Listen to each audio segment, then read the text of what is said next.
Hello guys, welcome back to my channel Priya official চ্যানেলে তোমাদের সবাইকে ওয়েলকাম জানিয়ে আশা করি তোমরা সবাই ভালো আছো। আমিও অনেক ভালো আছি। ঘুম থেকে উঠে ফ্রেশ হয়ে মিনি ব্লগটা শুরু করে দিলাম এখান থেকে। তারপরে একটু জেঠিদের বাড়ি চলে গেছিলাম। আমি উল বুনতে, আর আমি বলছিলাম, শিলা বলছিল একটু দেখি আমি পারি নাকি, আর তাই শিলাকে একটু দিয়ে দিচ্ছিলাম। তারপরে আমরা যেহেতু গ্রামের মেয়ে, আর গ্রামে তো চাষ হয় সেটা তোমরা জানোই, পাট ছাড়ানো হয়েছিল আর পাটগুলো ভিজেছিল শিলাদের, তাই রোদ দিয়েছিলাম। বাট বৃষ্টি আসলে দেখে সেগুলো তাড়াতাড়ি করে তুলতে হয়েছিল। তারপরে বাড়ি চলে গেছিলাম। আমি বাড়ি থেকে আসি দেখছি হাওয়া হচ্ছে, তাই ছাতাটা নিয়ে একটু ফিল নিচ্ছিলাম। তারপরে বিকেল টাইমে একটু বাজারে চলে যাচ্ছিলাম আমি আর শিলা। আর এখানে তো তোমরা দেখতেই পেলে, শিলা একটু হাই করে দিল, আর শিলা এটাই বলছিল যে তুই সাইকেল চালা।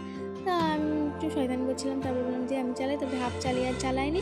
আর এখানে দেখতে পাচ্ছ রাস্তার অবস্থাটা কি, বৃষ্টির জন্য রাস্তা পুরো ডুবে যাচ্ছে। আর আগের একটা ভিডিওতে তোমাদেরকে দেখিয়েছিলাম এই জলটা, বাট এখন আরও জল বেশি বেড়ে গেছে নদীর, তা তোমাদেরকে সেটাই আমি শেয়ার করছিলাম। তারপরে আমি একটু জলের সাইডে নেমে একটু হাতটা দিয়ে জলের উপর একটু সুন্দর ফিল নিচ্ছিলাম। আমার ভীষণ ভালো লাগে। ভেবেছিলাম নৌকায় উঠতে দিল না ছিল, আর খেলা হচ্ছিলো দেখে রাস্তায় দেখো কত গাড়ি। Guys video